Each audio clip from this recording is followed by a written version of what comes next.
more to your knowledge about power system? If so, this is what you want to follow.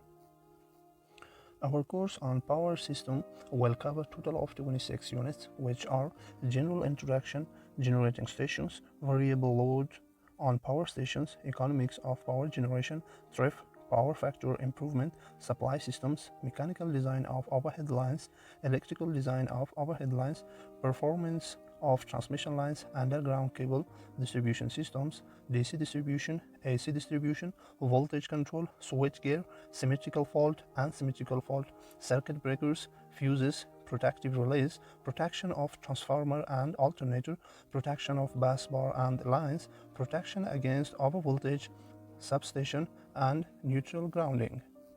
So these are our contents, and we will be covering them all one by one in our videos. So let's start with our first unit.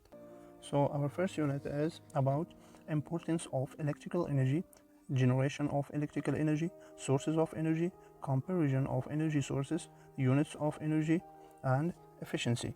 So we will be covering them all one by one, starting from importance of electrical energy. Energy is the basic building block for the economic development of a country.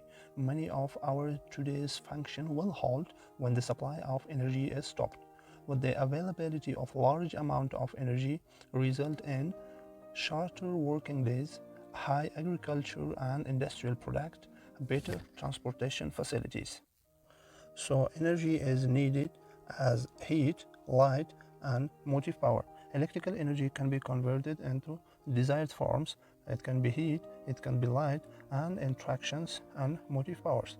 In fact, the survival of industry and social structure highly depend on electrical energy. So, in fact, the advancement of a country is measured in capital consumption of electrical energy. Convenient form. What we mean by that is we can convert electrical energy to other form of energy, such as heat. In order to do this, just pass electrical current through a wire of high resistance. It's having the importance of easy control. Machines which are electrically operated can easily be controlled using a switch. An electrical motor can be controlled by switching a motor on and off, so it can be started and it can be stopped very much easily.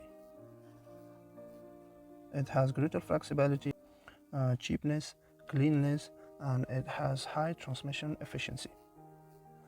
That is it for our today's lesson. Don't forget to like, subscribe, share, and comment below.